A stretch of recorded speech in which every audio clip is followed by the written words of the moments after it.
Flower வந்து பார்த்திங்கன்னா same அதே மாதிரி தான். இதோட மெயின்டெனன்ஸும் வந்து பார்த்திங்கன்னா நீங்கள் நார்மலாக யூஸ் பண்ணிவிட்டு ஒவ்வொரு தடவையும் ப்ராடக்ட்டை யூஸ் பண்ணிவிட்டு நீங்கள் பாக்ஸில் போட்டு வச்சுக்கோங்க. நம்ம வித் பாக்ஸோடு தான் கொடுப்போம். அதே மாதிரி வந்து பார்த்திங்கன்னா தண்ணி படாமல் பார்த்துக்கோங்க. இது வந்து டிஷ்யூ பேப்பரில் தான் செஞ்சுருக்கு. ஸோ டிஷ்யூ ஜாஸ்மின் தான்.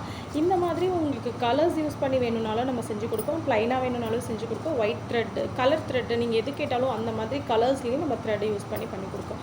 ஸோ இது எப்படி யூஸ் பண்ணுறதுனா, இந்த மாதிரி ஹேர் பின் வச்சுக்கோங்க. ஹேர் பின் எடுத்துகிட்டு நீங்கள் டைரெக்டாக ஹேர் பின் வந்து வச்சு நீங்கள் குத்துனீங்க அப்படின்னா ஒவ்வொரு பட்டாக உங்களுக்கு டேமேஜ் ஆகும். ஸோ அந்த மாதிரி பண்ணாமல் இந்த பின் வந்து இந்த பூக்கு நடுவில் நீங்கள் விட்டுட்டு இந்த மாதிரி நார்மலாக நீங்கள் வச்சுட்டு இந்த மாதிரி கோத்து வச்சுக்கோங்க. ஸோ இந்த லீஃப் பார்த்திங்கன்னா தெரியுதுங்களா, இந்த நூலுக்கு நடுவில் நான் கோத்துருக்கேன். ஸோ இதை அப்படியே கோத்துட்டு நீங்கள் அதுக்கப்புறம் இது இப்படியே தலையில் நீங்கள் வச்சுக்கலாம்.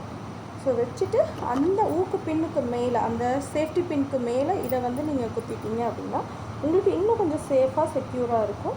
ஸோ நீங்கள் இந்த மாதிரி நார்மலாக நீங்கள் இப்படியே யூஸ் பண்ணிக்கலாம். ஸோ பார்த்தா தெரியும், நீங்கள் இந்த மாதிரியே ப்ராடக்டை யூஸ் பண்ணிக்கலாம்.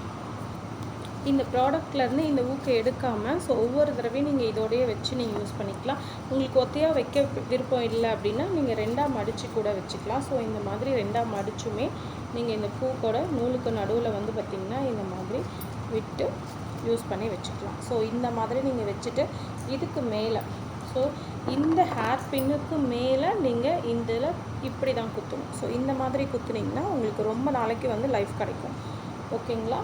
ப்ராடக்ட் இந்த மாதிரி தான் யூஸ் பண்ணணும். இதை வந்து தண்ணி படாமல் பார்த்துக்கோங்க. ஒவ்வொரு தடவையும் நம்ம ஹேர் வாஷ் பண்ணதுக்கப்புறம் இந்த ப்ராடக்ட் நீங்கள் யூஸ் பண்ணிங்க அப்படின்னா உங்களுக்கு லைஃப் வந்து 1 இயர் 2 இயர்ஸ் அந்த மாதிரி கூட வரும். பட் நீங்கள் ஹேர் வாஷ் பண்ணாமல் ஆயிலி ஹேரில் யூஸ் பண்ணும்போது உங்களுக்கு சீக்கிரமாகவே இந்த கலர் வந்து ஃபேட் ஆகும், அவ்வளோதான். மற்றபடி எந்த ஒரு ப்ராடக்ட்டும் வந்து எந்த உங்களுக்கு டேமேஜும் ஆகாது. நீங்கள் நல்லா ஹேண்டில் பண்ண விதத்தில் தான் உங்களுக்கு வந்து ப்ராடக்ட் வந்து ரொம்ப நாளைக்கு வரும்.